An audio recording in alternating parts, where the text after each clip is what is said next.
There are secrets you carry that feel heavier than stone, secrets that embed themselves in your bones and ache with every passing year.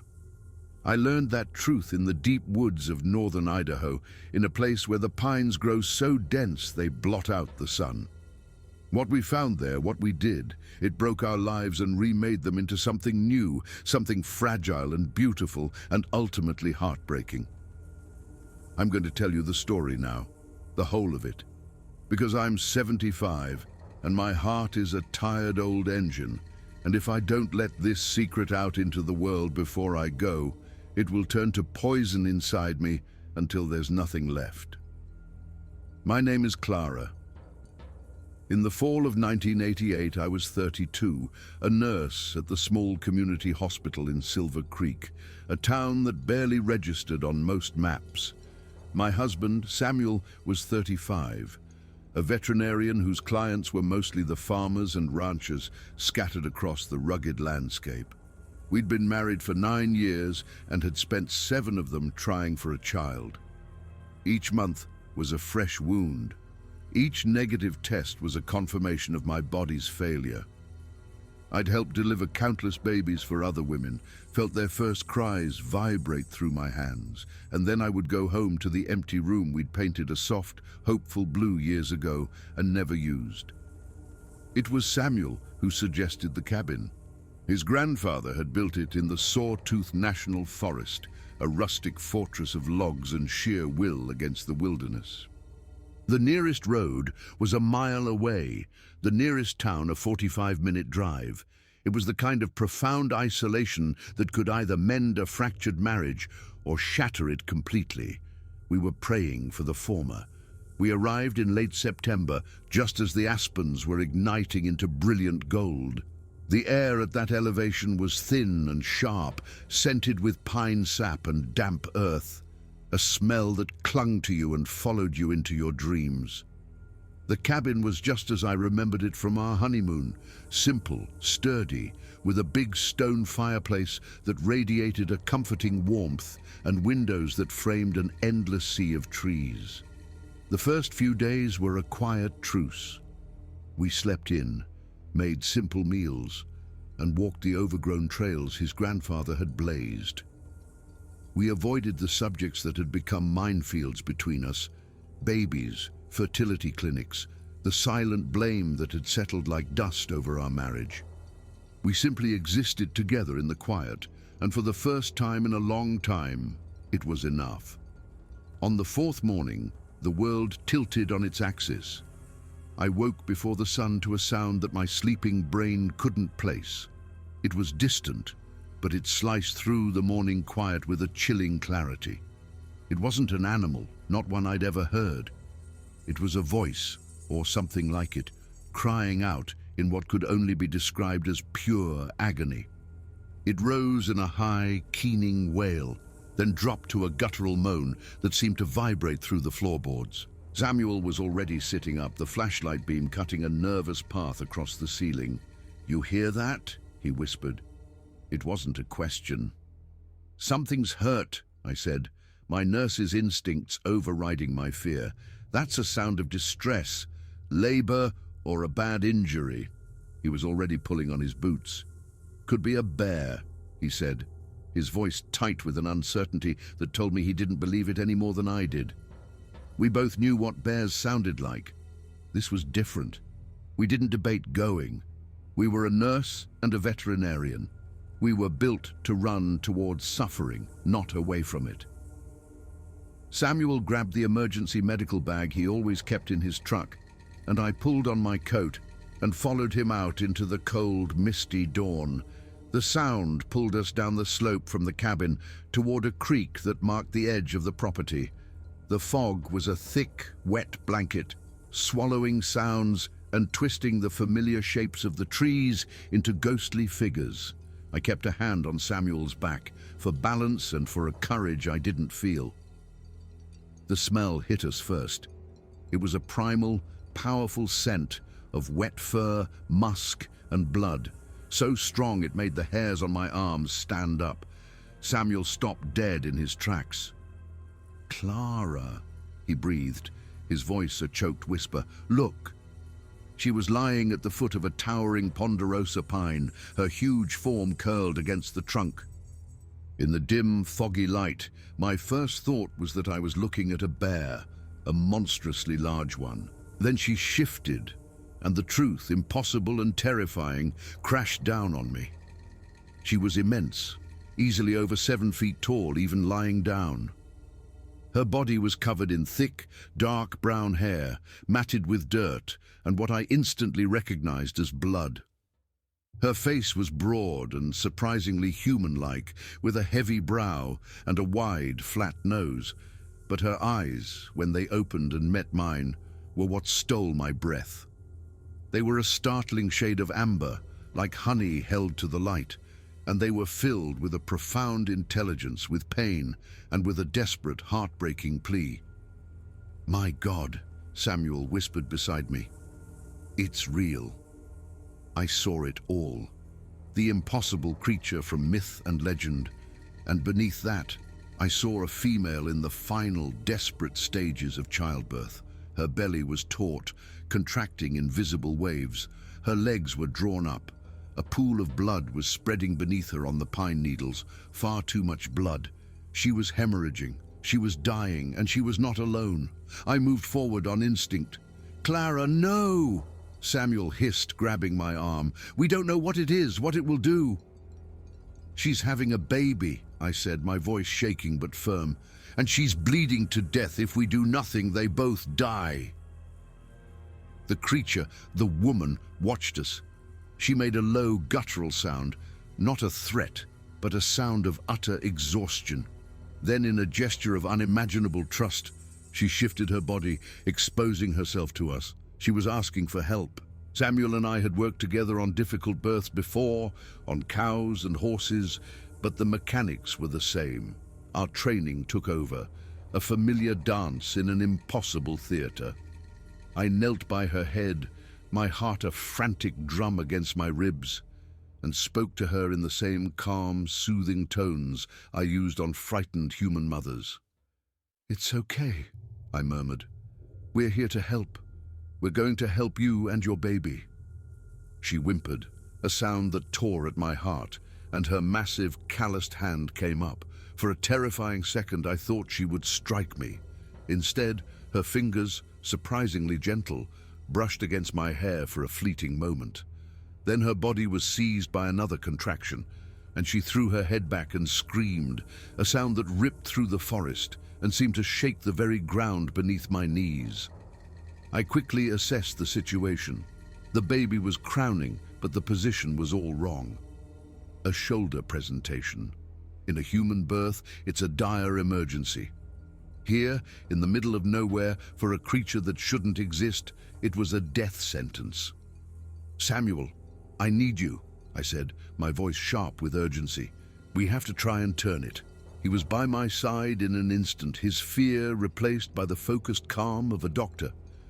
We worked in the growing dawn, our hands covered in her blood, the mother creature groaning and panting above us.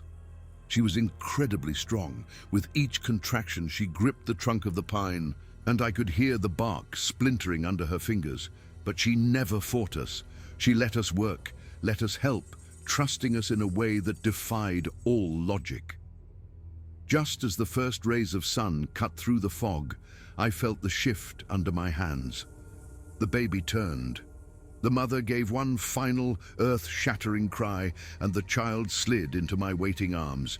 He was so small, impossibly small given his mother's size. Perhaps 10 or 12 pounds, covered in a down of fine dark hair.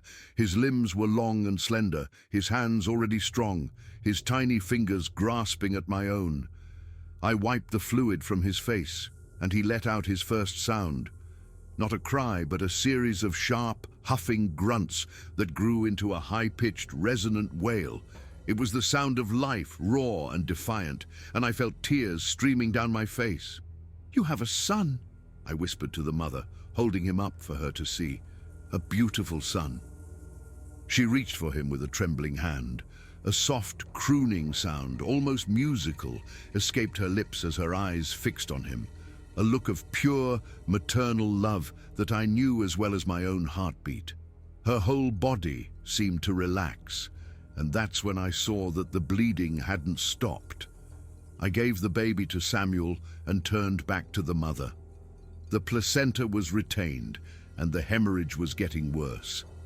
I did everything I knew to do, massaged her abdomen, applied pressure, talked to her, begged her to hold on. "Stay with us," I pleaded. "Your baby needs you. You have to fight." Samuel helped as best he could, one arm cradling the infant, the other passing me supplies from his bag. But it wasn't enough. We were in the wilderness with no drugs, no IV fluids, no way to stop the inevitable. The mother's amber eyes found mine. They were growing dim, but the intelligence was still there. She knew. She looked from me to the bundle in Samuel's arms, and her meaning was as clear as any spoken word. "Take him, protect him." "I'm trying to save you," I sobbed, my voice breaking. "Just hold on, please." She made that musical crooning sound one last time, a faint echo of the first. Her hand fell to her side. Her massive chest rose, fell, and then was still. I knelt there in the blood and the mud as the morning sun illuminated the clearing, and I wept. I wept for a mother I never knew, for a child who was now an orphan, and for the hollow, aching space inside me that had wanted a child of my own for so long. Samuel's hand was on my shoulder. "Clara," he said gently, "we have to go." The baby was making his soft, huffing sounds, his tiny hand wrapped around Samuel's finger. I looked at him, this impossible child born of myth and tragedy, and something inside me, a lock that had been rusted shut with years of grief, broke open. "We can't leave him," I said. Samuel looked at the baby, then at me, the conflict warring in his eyes. "No," he said finally. "No. We can't." We wrapped the mother's body in a tarp from Samuel's truck and marked the spot. We would be back to give her a proper burial, but for now the child was everything. We carried him back to the cabin, this tiny, warm, trusting life cradled against my chest, and I knew, with a certainty that shook me to my core, that my life would never be the same. The next few hours were a frantic blur. We fashioned a crib from a dresser drawer, lining it with soft blankets. We argued over what to feed him, finally settling on a goat's milk formula Samuel had for orphaned animals, which he took to with a surprising eagerness. We named him Ash, for the color of the morning sky on the day he was born. He slept for long stretches, his little body exhausted. When he was awake, his amber eyes followed our every move, studying us with a disconcerting intelligence. He rarely cried like a human baby, but he had a whole vocabulary of grunts, whistles, and huffs that we slowly began to decipher. "We have to decide what to do," Samuel said that night, as we sat at the small kitchen table, the silence of the cabin now filled with the soft breathing of a sleeping infant. "We can't keep him. He'll get bigger. What happens when people find out?" I looked at the drawer where our son was sleeping. "What's the other option, Sam?" I asked, my voice low and fierce. "Hand him over to some government lab to be poked and prodded until he dies? Leave him in the woods to starve?" Samuel ran a hand through his hair. "I don't know," he admitted, his voice ragged. "I just know we're in over our heads." He was right. But as I sat there, listening to the rhythmic breaths of the child who had been given to us by a dying mother, I knew I had already made my choice. I would keep him. I would raise him. I would protect him. And I would destroy anyone who tried to take him from me. The first weeks were a whirlwind of exhaustion and wonder. Ash was not like a human infant. He needed constant physical contact, thriving on being held skin to skin. He ate with a voracious appetite and grew at a startling rate. By the end of the first month, he had doubled in size. By the end of the third, he was as large as a 1-year-old human child. Samuel documented everything in a notebook, filling pages with meticulous observations on his growth, diet, and vocalizations. On the third day, we went back to bury his mother. We found her where we'd left her, but the area was surrounded by tracks. Huge footprints, much larger than her own, circled the spot where she lay. Someone or something had been there. A mate, a father, a family member. They had come to mourn. We dug the grave in a somber silence. As we lowered her shrouded body into the earth, I spoke to her. "You gave him to us," I whispered to the cold ground. "I don't know why, but you trusted us. I promise you, I will love him as my own. He is my son now." Samuel put his arm around me, and we stood there until the grave was filled and covered with heavy stones. Then we walked back to the cabin, back to Ash, back to our new secret life.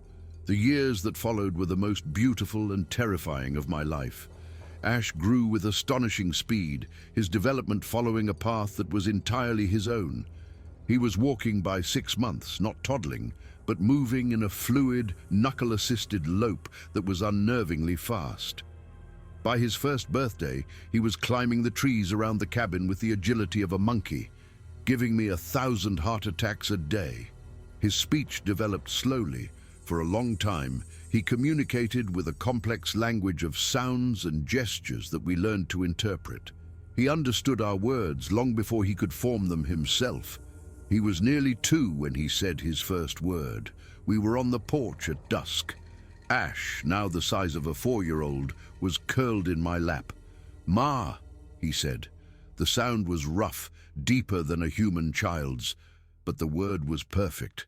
I froze, my heart stopping in my chest. Samuel looked over, his eyes wide. "Ma," Ash said again, looking up at me, his amber eyes bright with the pride of his achievement. "Yes, baby," I choked out, tears blurring my vision. "I'm your ma." After that, more words came, though his vocabulary was always a mix of human speech and his own innate sounds. He was curious and gentle, spending hours watching Samuel fix the generator or carefully examining the insects in the grass. He loved the creek, catching fish with his bare hands and presenting them to us like precious gifts. But there was a wildness in him we couldn't ignore.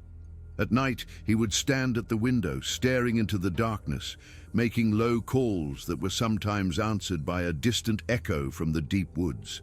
"They're out there," Samuel said one night. "His kind. They know he's here." I knew he was right. We'd find arrangements of stones on our porch or strange markings carved into the trees.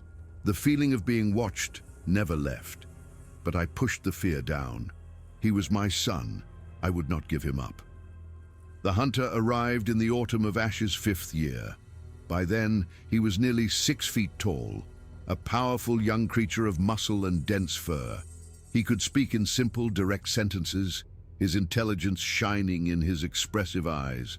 We had a system for keeping him safe. He never left the clearing around the cabin in daylight. We staggered our trips to town for supplies. We invented a story about a reclusive nephew with special needs to explain away any potential sightings. It had worked for 5 years. We were fools to think it would work forever. Samuel found the tracks first, near the creek. Human boot prints, fresh, belonging to someone who was moving slowly, deliberately, studying the ground. "Just a hunter scouting," Samuel said, but his voice was strained. We kept Ash inside after that. He paced the cabin like a caged animal, his frustration a palpable thing. I tried to explain the danger, but he'd known nothing but safety his entire life. He couldn't understand the concept of being hunted. 3 days later, I saw the man. I was outside when I saw a flicker of movement at the edge of the woods. A man in camouflage, raising binoculars to his eyes, watching the cabin, watching me. I walked back inside, my heart hammering, and he was gone. I told Samuel when he returned from town. He loaded his grandfather's old rifle without a word. "If he comes on our property," he said, his voice a low growl, "I'll deal with it." But the hunter made his move before we could. It was a crisp, perfect autumn morning. Ash had been restless, pleading to go outside. "Please, Ma," he'd said. Just for a little. Against our better judgment, we agreed. A short walk to the creek and back. We all went together, Samuel in the lead with the rifle, me in the middle, Ash trailing behind, joyfully absorbed in the wonders of the forest floor. The shot cracked through the quiet air like a whip. One moment, Ash was examining a beetle on a log. The next, he was on the ground, screaming. It was a sound I will hear in my nightmares until the day I die, a sound of animal agony and a child's terror, a sound of betrayal and excruciating pain. He was clutching his shoulder, and blood, dark and shockingly red, was pouring through his fingers, staining his fur, soaking the fallen leaves. I was on the ground beside him, pressing my hands to the wound, trying to stop the life from draining out of him. He looked at me, his eyes wide with shock. "Ma," he gasped. "Hurts." "I know, baby, I know," I sobbed. "Get him to the cabin," Samuel yelled, already moving toward the trees, rifle at the ready. "I'll find him." I half-dragged, half-carried my son back up the path. He was so heavy, and every movement caused him to cry out. By the time we reached the cabin, he was lapsing into shock, his breathing shallow. I worked frantically, cleaning the wound, packing it with gauze. The bullet had gone clean through, leaving a ragged exit wound. "Da okay?" Ash whispered, his voice faint.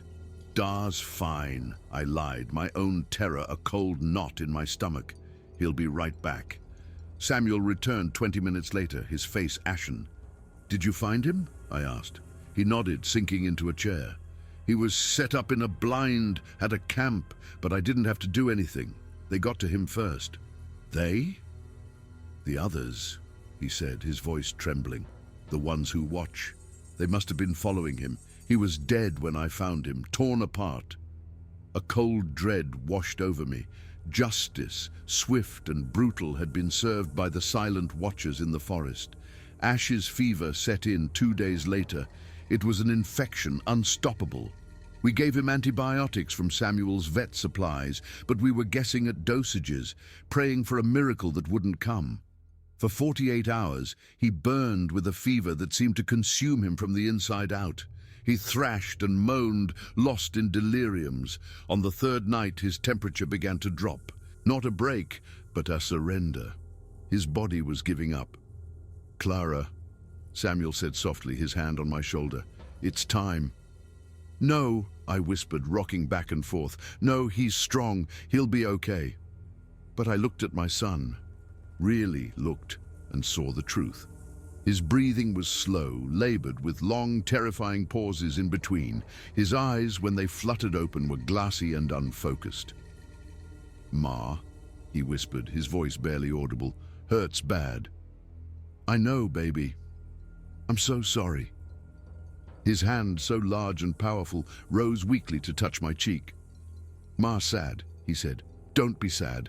I go see first Ma now." The tears I'd been holding back broke free in a raw, ragged sob. "We love you," I managed to say. "Love Ma," he breathed. "Love Da." His eyes found Samuel's. "Good, Da." His chest rose one last time. His hand went limp in mine. And then there was only silence. We buried him the next day beside his mother. We wrapped him in a quilt I had made, and I kissed his cold forehead one last time. As I placed the last stone on his grave, I felt it, the prickling on my neck, the feeling of being watched. I turned. At the edge of the clearing stood a creature even larger than Ash's mother. He was immense, 8 feet tall at least, his dark fur streaked with gray. His face was scarred and ancient, but his eyes were the same amber as his mates, as his son's, and they were filled with a grief that mirrored my own. We stood in silence, the three of us, 2 grieving parents and the man who had shared our loss. He stepped forward and stopped at the fresh grave. He looked down, then raised his head and let out a long, low cry, a sound of pure, bottomless sorrow that echoed through the mountains. Then he looked at me. I stepped toward him, my fear gone, replaced by a strange sense of kinship. "I'm sorry," I whispered. "We tried. We loved him so much." He reached out a massive hand, slowly and gently touched my face. A gesture of understanding, of shared pain. He pointed to the two graves, then pressed a fist to his chest. Mine. I nodded, tears blinding me. Ours. He held my gaze a moment longer, then turned and melted back into the forest, gone as if he had never been. We left the cabin a month later, locking the door on 5 years of impossible joy and unbearable loss. We never went back. We returned to our lives in Silver Creek, but we were ghosts. We were parents who could never speak of our son. Samuel died 8 years ago. His last word was a name: Ash. Now it's just me, an old woman with a tired heart, haunted by the memory of a child who wasn't human, but who was my son in every way that mattered. People wonder why I never had children. I just smile and say it wasn't meant to be. But I did have a child. His name was Ash, and he called me Ma, and he was the weight and the joy of my life. The creatures are real. They love and they grieve and they protect their own. And somewhere in the deep woods, a father still mourns the son he lost, the son we shared for 5 beautiful, fleeting years. I hope when my time comes, I will see him again. I have to hope. It's all I have left.